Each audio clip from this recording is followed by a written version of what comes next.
इस वीडियो में आप सब लोगों का स्वागत है। पिछले कई दिनों से हम बेसिक इंग्लिश ग्रामर को पढ़ रहे हैं। अब ज़्यादा देर नहीं करूँगा। आर्टिकल्स हम पढ़ रहे थे, तब मैंने कहा था कि ए एन सिंगुलर यानी एक वचन दिखाने वाले नाउन के पहले लगाते हैं। ए कब लगाते हैं, एन कब लगाते हैं, ये हमने सीखा था। अब आज एब्रीविएशंस यानी संक्षिप्त रूप के पहले भी ए एन को लगाते हैं, ये सीखेंगे। फिर सीखेंगे द या दी जिसे कहेंगे वो THE कैसे लगाते हैं, इस्तेमाल करते हैं, वो भी सीखेंगे। चलिए शुरू कर दें। यहाँ आप देख रहे हैं कि ये एक संक्षिप्त रूप यानी एब्रीविएशन है, बैचलर ऑफ आर्ट्स BA। अब यहाँ BA स्टूडेंट लिखा है, का मतलब है ये बी जो है उसका प्रोनाउंसिएशन उच्चारण कॉन्सोनेंट से शुरू होता है, इसलिए ABA स्टूडेंट। यहाँ देखो NMA स्टूडेंट कहा है। एन क्यों? क्योंकि एम जब तुम कहते हो एम, हाँ, या एम कहते हो तो ए आता है। ए यानी वावल का उच्चारण है, इसलिए NMA स्टूडेंट कहा गया है। अब यहाँ देखो LLB, एल जब कहते हो तो ए का उच्चारण होता है, इसलिए NLLB एग्जाम। यहाँ देखो BCom एग्जाम, क्योंकि बी यानी ब कॉन्सोनेंट उच्चारण है, इसलिए ए को लगाया है। तो आपने देखा कि जैसे एब्रीविएशंस है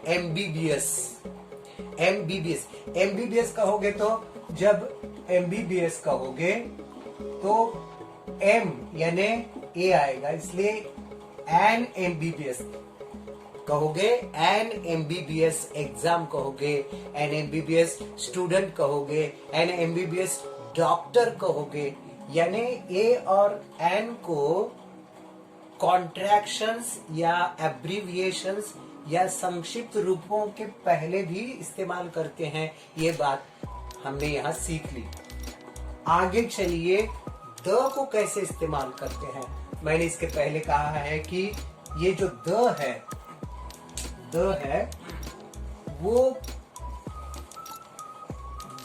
वो डेफिनिट आर्टिकल है। द क्या है? द को कहते हैं डेफिनिट आर्टिकल। अब डेफिनिट आर्टिकल का मतलब है जो विशिष्ट निश्चित व्यक्ति, जगह या वस्तु को दिखाता है। अब यहां देखो द हैट या द डॉक्टर यानी जो निश्चित रूप, द हैट यानी जिसका हमने पहले ही जिक्र किया है, जिसको हमने पहले ही एक बार कहा है। पहली बार कहते हो तो अ hat, I have a hat, पहली बार अ हैट कहूंगा। दूसरी बार कहूंगा तो वो निश्चित बन जाता है, इसलिए द हैट इज ब्लैक। अब द डॉक्टर का मतलब है निश्चित डॉक्टर, अ डॉक्टर का मतलब है any doctor. Go to a doctor जब मैं कहूंगा तो उसका मतलब है कि किसी डॉक्टर के पास जाओ। अब मैं कहूंगा गो टू द डॉक्टर तो उसका मतलब है निश्चित, यानी फैमिली डॉक्टर भी हो सकता है, अपने फैमिली डॉक्टर के पास जाओ।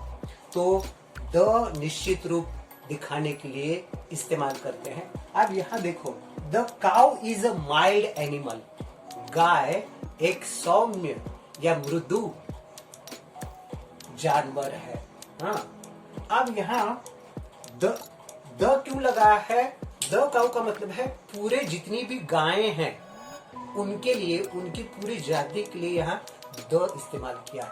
The cow is a mild animal का मतलब है काउज आर माइल्ड एनिमल्स, तो ये भी इस्तेमाल द का याद रखना। नीचे आओ, दी अरेबियन सी, क्यों? क्योंकि ये जो समुंदर होते हैं, हाँ, ओशंस, सीज, उनके नाम के पहले द लगाना चाहिए। The Arabian sea, the Pacific ocean, the Arabian sea. आपने यहां देखा है कि समुंदर हो तो उसके पहले, उसके नाम के पहले द लगाना है। यहां देखो द गंगा, गंगा नदी का नाम है तो नदियों के नाम के पहले भी द लगाओगे। यमुना नदी का नाम है, उसके पहले भी द लगाया है, द गंगा, द यमुना। उसके नीचे आ जाओ, द सहारा। सहारा एक डेजर्ट है, हाँ, जहां सैंड होती है वहां उसको डेजर्ट कहते हैं। अब द सहारा यानी डेजर्ट का नाम हो तो उसके पहले भी, यहाँ सुएज यानी कैनाल का नाम है, कनाल, नहर, इसलिए उसके पहले भी द लगाए, द सुएज। यानी नदी हो, समुंदर हो, हाँ, डेजर्ट हो, हाँ, और या नहर हो, इनके नाम के पहले द लगाते हैं। द वेस्ट इंडीज, ये पूरे वेस्ट इंडीज यानी आइलैंड्स का ग्रुप है। आइलैंड्स यानी बीच में जमीन और सब चारों बाजू जब पानी होता है तो उसको आइलैंड कहते हैं, हाँ, द्वीपकल्प। तो ऐसे ग्रुप के पहले द लगाते हैं, द वेस्ट इंडीज, पूरे आइलैंड्स का एक ग्रुप है इसलिए द। दी एल्प्स, ये पर्वतमाला है, पर्वतों की श्रृंखला है। दी एल्प्स या द हिमालयाज आप कहते हैं क्योंकि वो पर्वतों का श्रृंखला का नाम है। The UK, United kingdom, the USA, United states of America. यहाँ देखो इनका एक ग्रुप है, जैसे अमेरिका पूरे 50 स्टेट्स का एक ग्रुप है और यूनाइटेड किंगडम यानी बहुत से ऐसे स्टेट्स इकट्ठा करके ये द यूनाइटेड किंगडम, हाँ, जिसे तुम इंग्लैंड कहते हो, यहाँ अमेरिका कहते हो। यानी जिस देशों के ग्रुप में यूनाइटेड शब्द आ जाए या रिपब्लिक शब्द आ जाए तो द लगाते हैं। जैसे दी आयरिश रिपब्लिक, आयरिश के जितने भी स्टेट्स है तो वो दी आयरिश रिपब्लिक कहेंगे क्योंकि रिपब्लिक शब्द इकट्ठा पूरे सब गणतंत्र को दिखाता है, सारे देशों को, राज्यों को एक दिखाता है।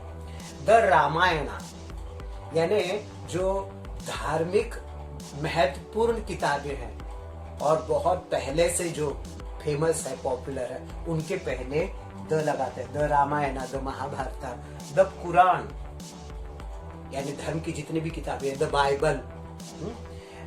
अब यहां देखो द सन, सूरज, वो एक ही है, हाँ, जब अपने इस निसर्ग में, नेचर में, कुदरत में एक ही और उसके बगैर कोई दूसरा हमें मालूम नहीं है तो ऐसी चीज के पहले द लगाते हैं। द सन यानी द मून, हाँ, द अर्थ, सब एक है, द स्टार्स एक है। अब यहाँ द गिटार लिखा है, इंस्ट्रूमेंट है, musical instrument, the flute, the guitar, the tabla, यानी म्यूजिकल इंस्ट्रूमेंट के पहले भी द लगाते हैं एक दिखाने के लिए, या अनेक भी दिखा सकते हो। द गिटार, द गिटार्स कह सकते हो, द फ्लूट, द फ्लूट्स कह सकते हो, लेकिन ए और एन एक हो तो ही इस्तेमाल करते हैं। द एक हो तो भी इस्तेमाल करो, अनेक हो तो भी द को इस्तेमाल कर सकते हो। यहाँ देखो द फर्स्ट, डिग्री दिखाने के लिए या काउंटिंग डिग्री जिसे कहते हैं, उसे कहते हैं ऑर्डिनल्स, सीक्वेंस दिखाने के लिए। The first, the second, the third, the fourth, यानी सीक्वेंस दिखाने के लिए भी द का इस्तेमाल करते हैं।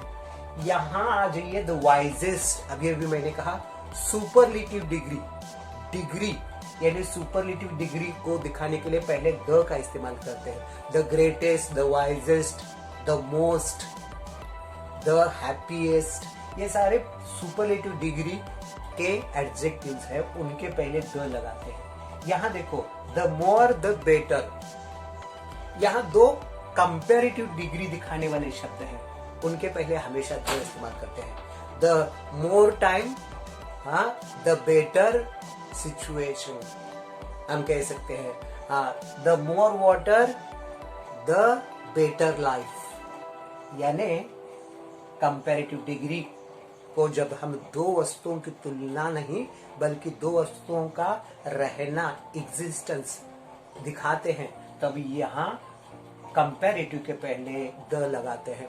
तो आपने देखा कि द को कितने अलग अलग तरीके से हम इस्तेमाल कर सकते हैं, लेकिन याद रखने की बात, द एक यानी एक वचन दिखाने के लिए भी इस्तेमाल करते हैं और बहुवचन या अनेक वचन जिसे कहते हैं बहुत से दिखाने के लिए भी द का इस्तेमाल करते हैं।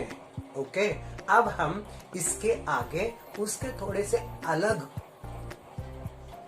जो अलग रूप है उनको सीखेंगे।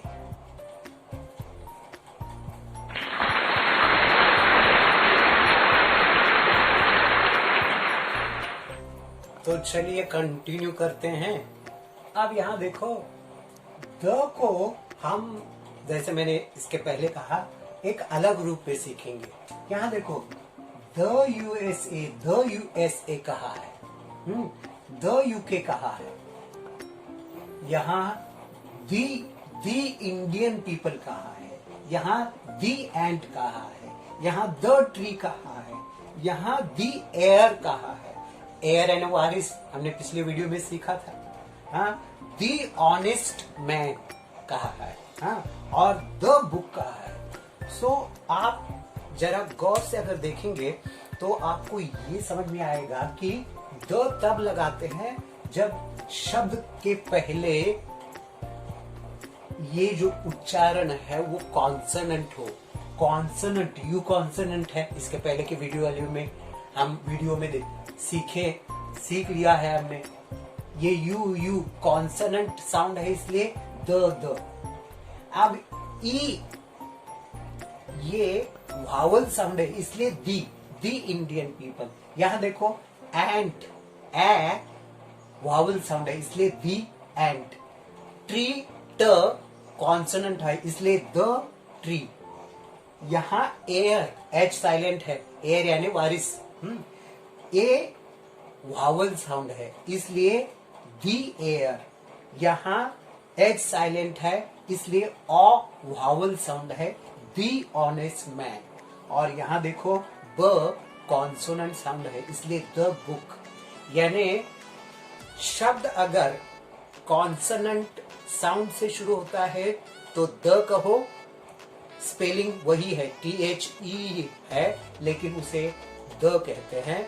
और अगर शब्द की शुरुआत वावल साउंड से होती है तो दी, शब्द वही है लेकिन उच्चारण दी होता है। THE को द और दी कहते हैं जब तुम पढ़ते हो। अगर अंग्रेजी को परफेक्ट सीखना चाहते हो और दूसरों को जब तुम पढ़ोगे तो वो अगर इम्प्रेस हो जाते हैं तो इन छोटी छोटी बातों से वो इम्प्रेस हो जाएंगे, क्योंकि वो इम्प्रेस्ड होते हैं तो कहते हैं कि अरे इस आदमी को इंग्लिश का बहुत ही बारीक या बहुत ही बारीकियां अंग्रेजी की ये व्यक्ति जानता है।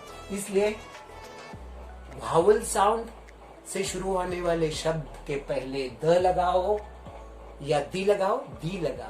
वावल साउंड से शुरू होने वाले पहले शब्द के पहले दी लगाओ। वावल साउंड यहाँ वावल साउंड है।